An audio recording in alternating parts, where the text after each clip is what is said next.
Bonjour à tous, bienvenue dans cette nouvelle vidéo. Aujourd'hui je vais vous parler d'immigration, de notre parcours en fait pour venir s'installer au Québec. Alors juste avant de commencer, je voudrais faire un disclaimer. Je fais un retour sur notre parcours. Chaque parcours d'immigration est propre à soi, est différent.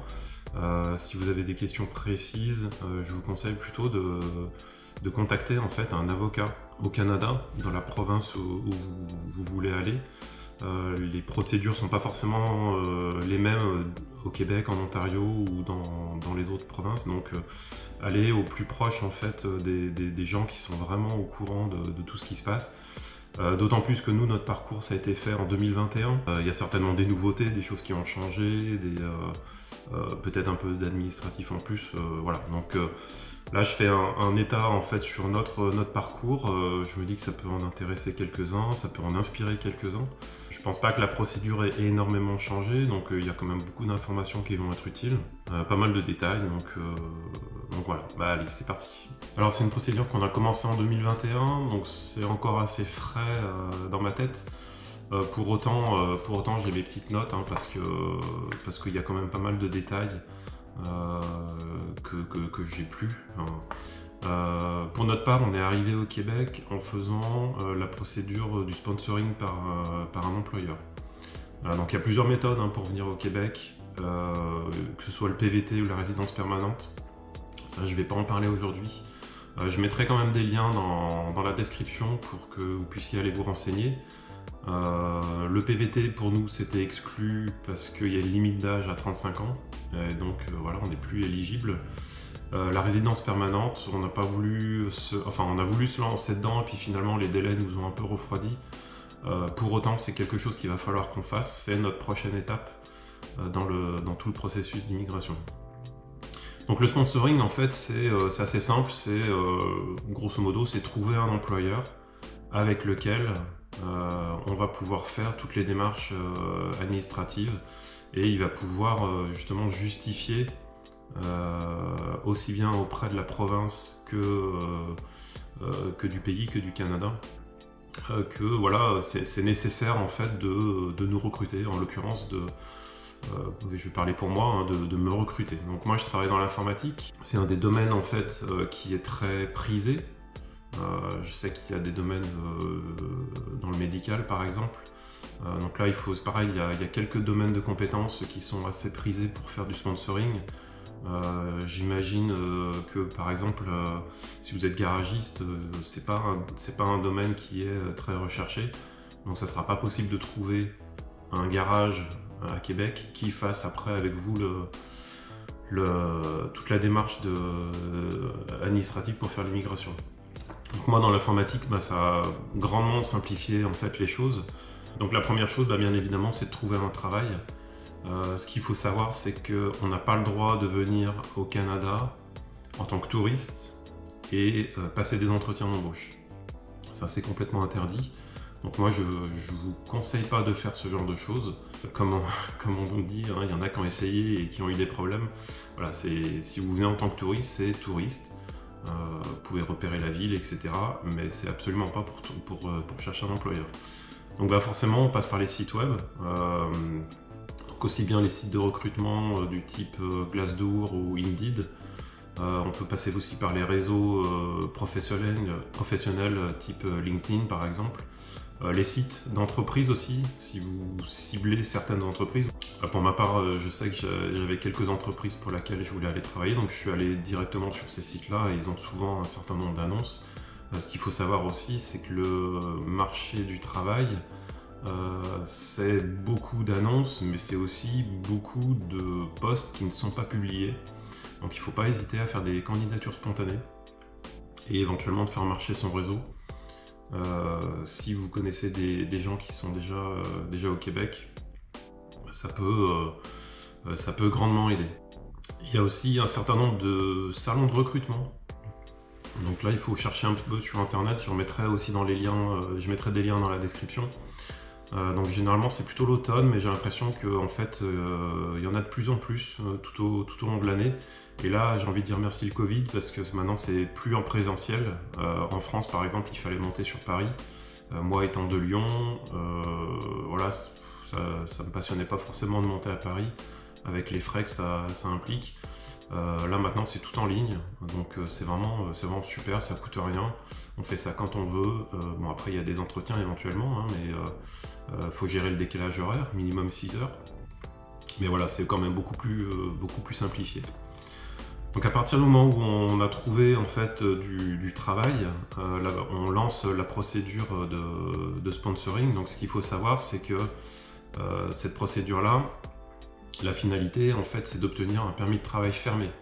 Donc le permis de travail fermé, c'est voilà, vous êtes lié à votre employeur. Donc moi, je suis lié à mon employeur pour rester au Québec. Si jamais je perds mon emploi, c'est retour en France. Donc voilà, mais il y a quand même un lien de confiance qui s'établit. Il y a voilà, il y a un certain nombre de facilités qui sont faites grâce à ce processus-là.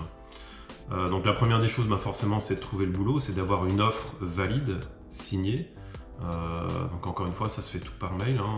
Ils vous envoient le contrat avec l'intitulé du poste. Donc l'intitulé du poste, c'est quelque chose qui va vous suivre du début jusqu'à la fin de la procédure, parce que c'est pour ce poste-là explicitement que vous venez, en l'occurrence moi, au Québec.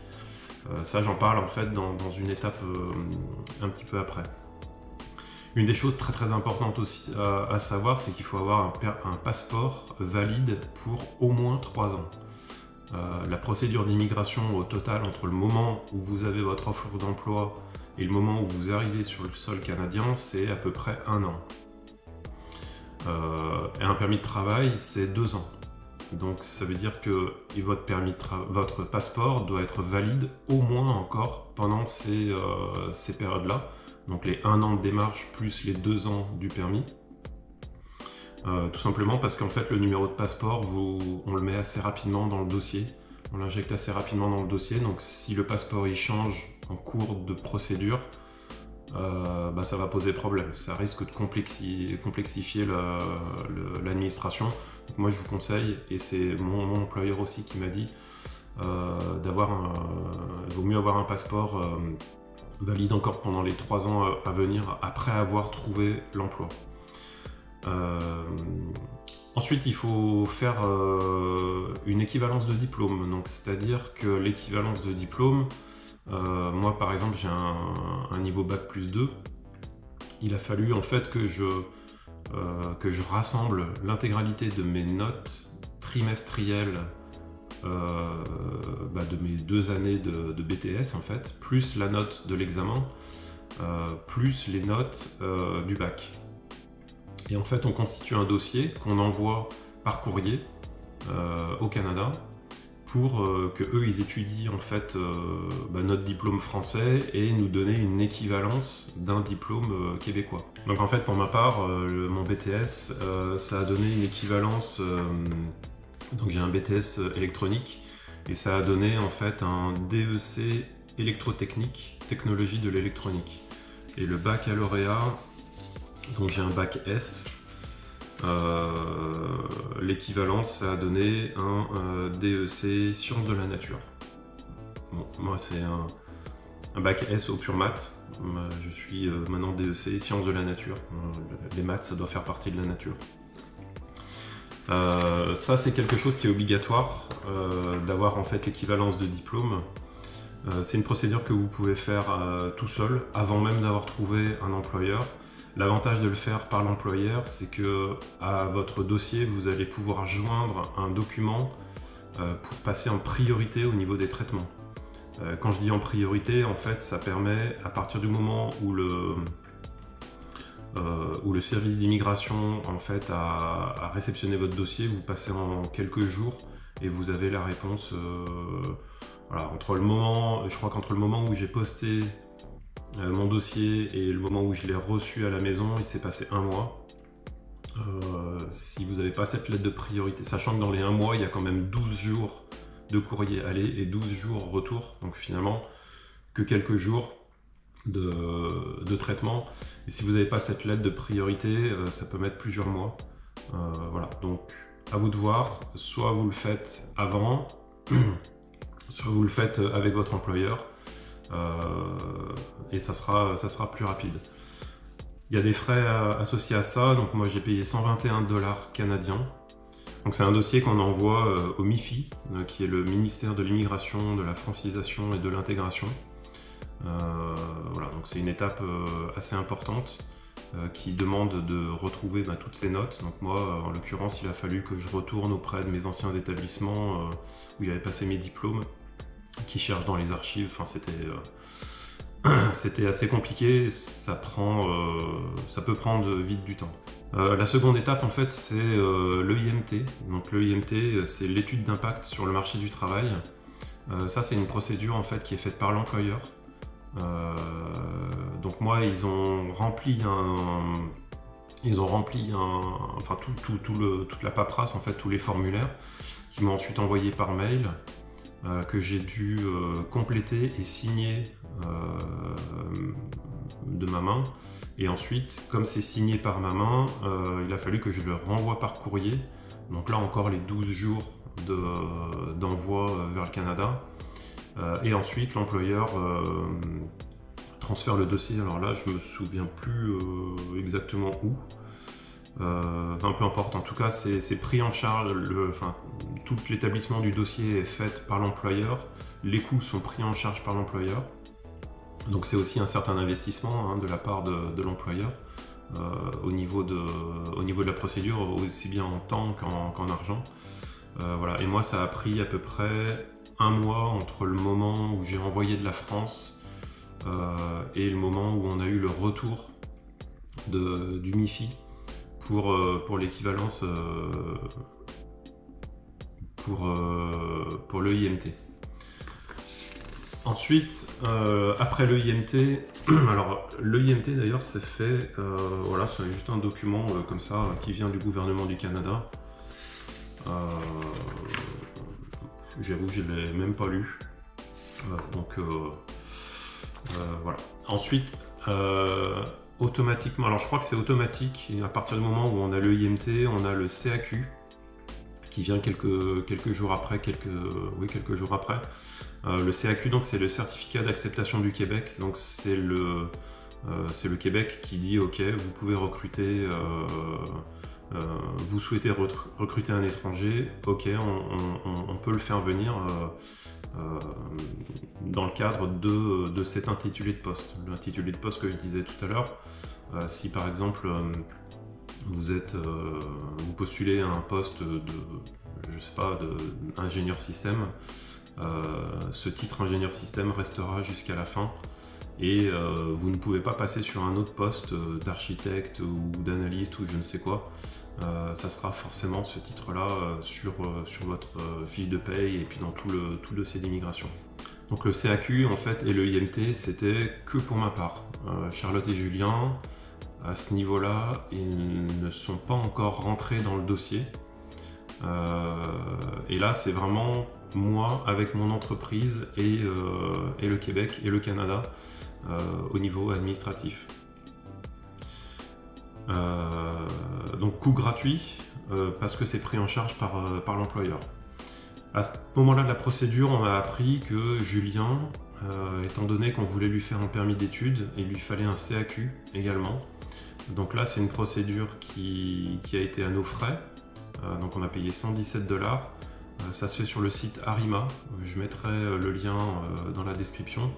Et c'est une procédure qui a pris à peu près un mois. Alors, je ne me souviens plus exactement des documents qu'il avait fallu donner. Je pense qu'il y avait une copie du livret de famille, il y avait son niveau d'études. On a peut-être mis une lettre de recommandation de l'école, mais ça, je suis pas sûr. Voilà, donc c'est étant donné qu'on voulait faire un permis d'études pour lui, chose que je recommande en fait pour les enfants. Voilà, c'est une procédure qu'il a fallu qu'on fasse par nous-mêmes et ça a pris un mois de plus. Et ensuite, on rentre dans la grosse partie qui est la demande de permis de travail. Donc pour ma part, permis fermé qui me lie à mon employeur. Pour Charlotte, un permis ouvert qui lui permet de travailler pour n'importe qui et de changer d'emploi comme elle veut. Et Julien, un permis d'études. Donc là, ça se fait encore une fois sur Arima. Il y a beaucoup de documents à donner. C'est assez long, c'est un peu stressant, mais si on est méthodique et on y va step by step, il n'y a aucun problème, ça se fait bien.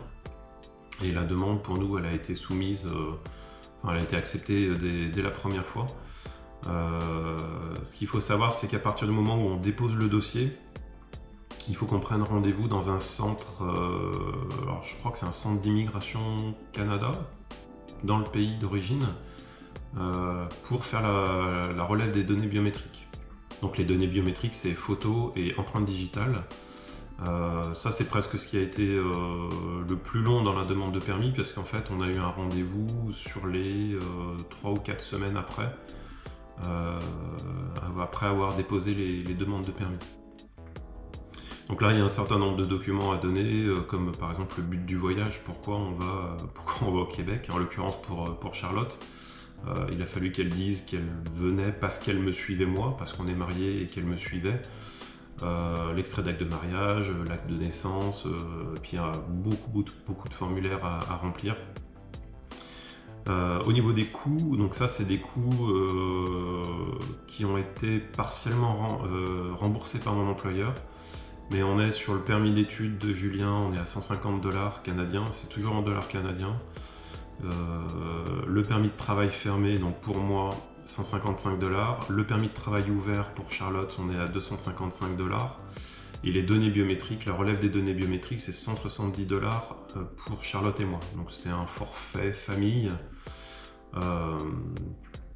Forfait famille qui, avec nous deux, on a pu avoir un rendez-vous le même jour à la suite l'un de l'autre. Là, on a eu de la chance parce qu'avec le Covid, en fait, l'année dernière, tous les centres français avaient fermé. Et donc, il y avait un certain nombre de personnes qui allaient à l'étranger, en Allemagne, en Espagne ou en Italie. Moi, à l'époque, je pouvais difficilement me déplacer. Donc, en fait, et finalement, quand on est arrivé à cette étape-là, on a eu de la chance parce que les centres ont réouvert, donc à Lyon et Paris. Et je me demande s'il n'y en a pas un troisième en France, peut-être à Bordeaux, quelque chose comme ça, ou dans le sud. Et en fait, comme les centres venaient de réouvrir, il y avait de la place assez facilement. Donc c'est pour ça qu'on a eu notre rendez-vous en 3 semaines. Et ensuite arrive la très longue attente de la réception de la lettre d'acceptation. Donc ça c'est le sésame pour pouvoir venir au Québec. Donc la lettre d'acceptation, à partir du moment où on a fait les données biométriques, donc le dossier complet est constitué. Et là, l'attente, elle peut être entre 24 heures et plusieurs mois. On a vu des personnes qui ont attendu mais plusieurs mois. Donc là, on était un petit peu inquiets. Et finalement, on a vraiment eu de la chance parce que nous, ça a été accepté en 24 heures. Donc c'était assez magique en fait.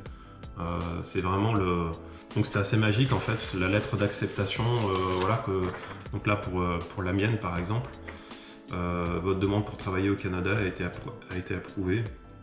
Un permis de travail vous sera délivré à votre arrivée au Canada, etc. Donc ça c'est le sésame pour pouvoir rentrer au Canada. Et j'avoue que quand on a reçu ce mail, moi j'y croyais pas trop. On se demandait si c'était vraiment le vrai document, etc. J'ai confirmé avec mon employeur, bien sûr, et effectivement, c'était le bon document. Mais pour autant, ça ne veut encore pas dire à cette étape-là de la procédure qu'on va pouvoir rentrer au Canada, parce que la dernière étape, c'est vraiment le passage du service d'immigration à Montréal, à l'aéroport. Donc c'est là en fait où il nous donne le fameux permis de travail officiel. Donc ça c'est un document qui est hyper important. Quand on passe l'immigration, il faut vraiment vérifier que toutes les informations sont correctes. Forcément les noms, prénoms, etc., date de naissance et compagnie. La date du permis de travail, la fin du permis de travail, parce que c'est un permis pour 2 ans. Le nom de l'employeur et toujours le poste occupé. Donc voilà, c'est vraiment ça, c'est ce document-là qui est en fait le sésame pour pouvoir venir au Canada, travailler, etc. Petit conseil aussi, si jamais vous arrivez jusqu'au bout de la procédure et que vous devez retourner par exemple dans votre pays pour faire pour passer quelques jours de vacances, il faut partir avec ce document. Parce que quand vous allez revenir au Canada, il faut leur montrer en fait ce document-là, comme quoi vous venez pas en tant que touriste. Donc déjà, vous évitez de payer la VE et vous venez vraiment pour travailler. Vous avez une place ici, donc c'est ce document-là qui fait foi pour pouvoir passer la douane. Et voilà, on est pas mal hein, au niveau de la procédure. Il me semble que j'ai rien oublié. La lettre, ah oui, quand on va passer l'immigration, il faut une lettre de l'employeur justifiant qu'on arrive bien à partir de cette date-là, on peut commencer à travailler, etc. Donc c'est une procédure qui est quand même assez longue. Bout à bout, on est entre minimum 6 mois, je dirais. Ouais, minimum 5 mois jusqu'à 1 an. Tout dépend en fait de j'ai envie de dire, tout dépend du sérieux qu'on met dans la procédure. Est-ce qu'on remplit correctement les formulaires? Est-ce qu'on arrive à trouver tous les documents aussi? Parce que par exemple pour l'équivalence de diplôme, si on n'arrive pas à trouver en fait ces relevés de notes, ça va être difficile en fait de faire une équivalence. Et après, ça peut avoir des répercussions sur toute la suite. À chaque étape en fait de la procédure, il peut se passer n'importe quoi et tout peut être annulé. C'est pas parce que vous avez trouvé un emploi au Québec que vous allez venir au Québec. Chaque étape est cruciale. C'est pour ça qu'il ne faut pas négliger en fait. Un petit conseil justement, c'est d'être sérieux dans ces procédures pour éviter en fait des allers-retours. Si vous publiez en fait un formulaire et qu'il est à moitié rempli ou mal rempli, bah voilà, vous allez faire des allers-retours avec l'administration, ça va être vite compliqué, ça peut être décourageant aussi. Donc un peu de sérieux dans la procédure et normalement ça passe tout nickel. Il faut être patient aussi. Voilà, c'est une procédure qui est longue, il faut vraiment garder en tête l'objectif. L'objectif est de venir au Canada, au Québec pour ma part. Voilà, donc tout ce qu'on fait, ça demande beaucoup d'énergie, mais voilà, au final ça paye et puis on peut partir là où on a envie de partir, quoi. À chaque étape aussi, assurez-vous, enfin ça paraît bête, mais assurez-vous que sur votre compte en banque, il y a la somme nécessaire pour payer toutes les dépenses. Pour ma part, j'ai payé par carte bleue, mais c'est en fait des numéros de carte bleue qu'on renseigne sur le formulaire, donc on ne sait pas en fait quand ça va être prélevé.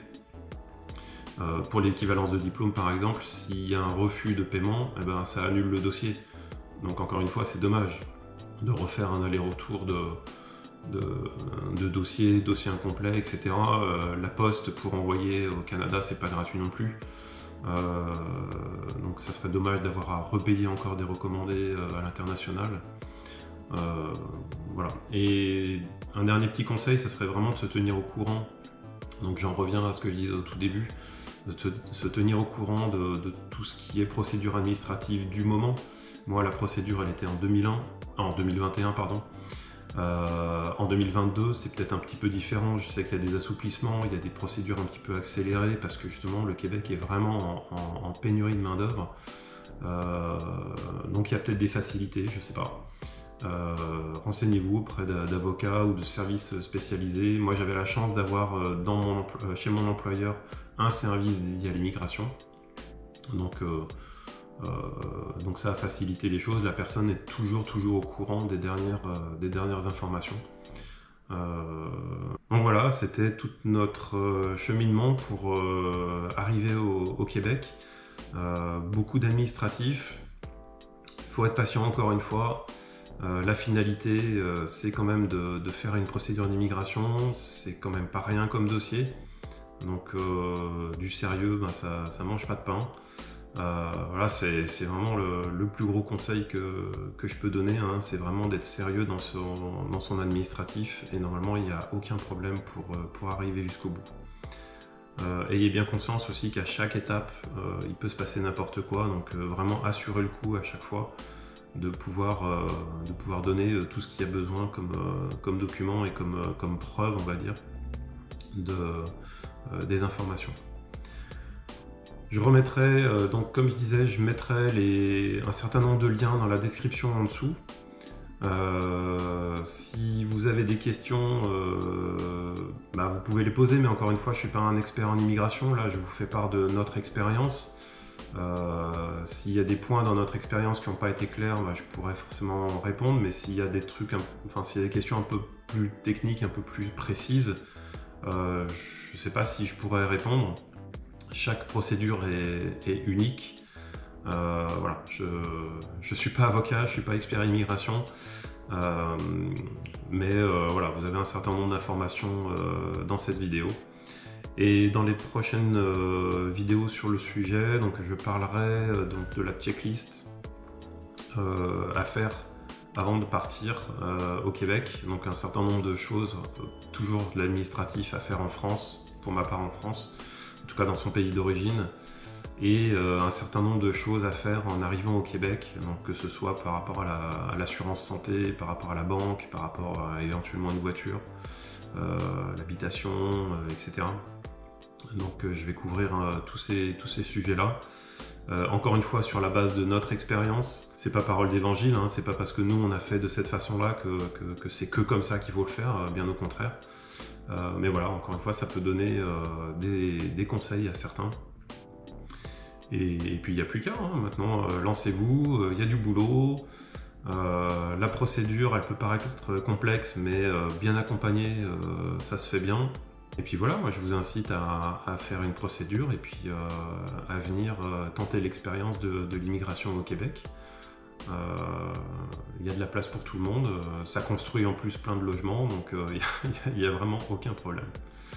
Et ben, je vous dis à bientôt dans une prochaine vidéo et puis prenez soin de vous. Bye bye.